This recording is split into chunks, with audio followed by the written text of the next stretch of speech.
تاني شركة نازلة تحرق السوق العقاري في التجمع، بس المرة دي شقق مش فيلات. واسمع بقى الاوفر اللي نازل، بس كمل للاخر عشان فيه مفاجآت في الاخر. شايفين اللوكيشن ده في قلب التجمع الخامس، في قلب اللوتس، على يمينك كده على طول الجامعة الأمريكية، وجنبك كل الكومباوندز اللي ساكنة ومشهورة في التجمع الخامس ومنطقة الجولدن سكوير. انت في النص بالظبط ما بين شارع 90 الشمالي والجنوبي.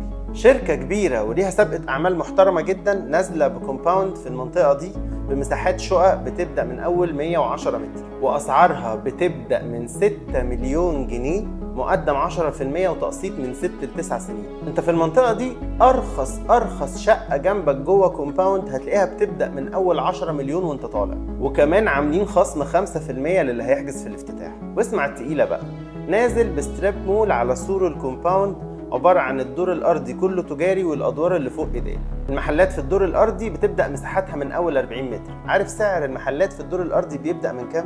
بيبدأ من 6 مليون و900 ألف جنيه. انتوا فاهمين يعني ايه تجاري ارضي في المنطقه دي بالسعر ده؟ ده تمن مكتب اداري يا جماعه في التجمع، مش محل، ومكتب صغير كمان. تمن المكاتب الاداريه بقى مش هقول لكم عليها، هسيبها لكم مفاجاه.